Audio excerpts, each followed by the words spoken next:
As I sat at the feet of these 7 elders who were still fluent speakers of their language, they began, after some time of joking and teasing and kidding and cutting up, then they got serious and they said, okay, let's tell him our story, the real story of the Lenni Lenape.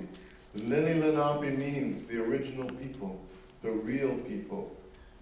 The Lenni Lenape are the grandfathers of the Algonquin-speaking peoples, a great family of nations. Just as there is the Iroquoian family, there is the Algonquin-speaking families, and the Lenni Lenape were addressed respectfully as the grandfathers. And when the grandmas and grandpas began the story, they began with this story of creation. Se watale, wemaguma, swakwele, katanatoa, Isa. In the beginning there was time and space, and there the great Creator was. He created the first man, which really he/she, because the Creator for them is both male and female. He/she created the first man, the grandfather of all the men. He/she created the first woman, the grandmother of all the women. And created the sun in the sky and the moon in the night. And created all the stars in the heavens and made them all move in perfect harmony. And then they began to recite the names and the stories of the leaders, chiefs like this man. They recited them over 100 generations of chiefs before the coming of the white man. 100 generations.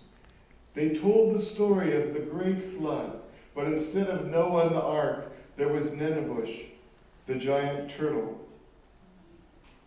And I remember that when they told that story, they brought their little grandkids in, they were sitting all around them. And they told the story sort of like you would tell a story to a little child. But it was a very powerful, religious, spiritual story. And they said, long, long ago, there was a time when we could talk to the animals, and the animals could talk to us. And the Creator taught us our original divine instructions, that we should have faith in one another, that we should honor one another, that we should remember that every blade of grass is sacred, that every drop of water is sacred, that the earth, our mother, is a sacred, holy land. And that during that time, we all lived together in harmony.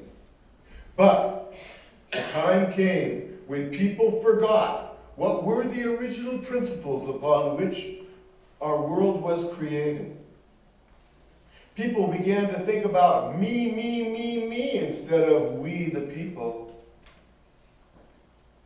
And when we became greedy and became self-centered and we forgot about what the original principles were, there came a point where the world had to be repurified.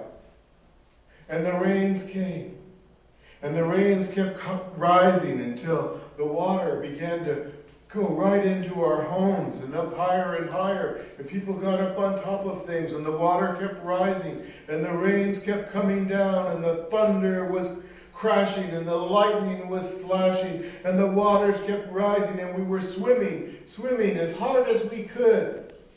And then the Manitodasan, the spirit daughter, came in her white canoe and she helped us save the people who still had true had not forgotten what those original principles were. They saved those people and those animals onto the back of this giant turtle.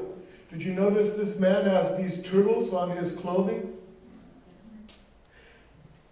This turtle was you have to use your imaginations. This is the biggest turtle you ever saw. And all the people, the faithful ones, were on the back of this turtle. Until pretty soon, all you could see all around you was water. You couldn't see the land anymore. They were out in the middle of like the ocean. And the whole world was covered by water. And there was this one spirit being who said, if only I had a little bit of Mother Earth, I could recreate the world on the back of the turtle. And the chief said, I'm the chief, I'll swim to the bottom. So he dove off the side as deep as he could go, and pretty soon he came back up. I'm sorry, I tried, but the water's really deep. One by one, each of the people tried. And then they let the animals try. And the beaver said, I, beaver, am a mighty swimmer. I will swim to the bottom. And he paddled his mighty tail, but pretty soon he came, and even he, the mighty beaver, could not reach the bottom. One by one, each of the animals and each of the people tried, until there was only one small creature left that had not yet made the attempt. It was a lowly muskrat. And the little muskrat said, please, please, let me try. I can remember the grandma saying that. Was so cute. Please, please, let me try. And they all laughed at the little muskrat. And the beaver said, if I, beaver, who am a mighty swimmer, could not reach the bottom, how could you, a lowly muskrat, possibly succeed? And finally they said, well, let the little guy try. So he got up all his courage, and he got up all his faith, and he took a big breath, and he dove off the side of the turtle, swimming down deeper and deeper and deeper and deeper. Well, little muskrat was down there a long, long, long time. Some people say he was down there for 3 days and 3 nights, until people began to say, little muskrat must have drowned. Little muskrat must be no more. And the tears welled up in their eyes. Little muskrat drowned. And then, all of a sudden, a little ball of fur bobbed to the surface. Who do you think it was? You're right, it was that little muskrat. And they brought him up into the back of the turtle. He was still alive. And there between his toes, what do you think they found? They found a little bit of dirt, a little bit of mud, a little bit of Mother Earth where it scraped the bottom. And then Nenabush, the grandfather of them all, rubbed his hands together with that mud, and like magic, like miracle, recovered the whole back of the turtle with that mud. And the gentle rains came, and the grasses began to grow, and out of the center, from the back of that turtle, grew this one great tree, the tree of peace.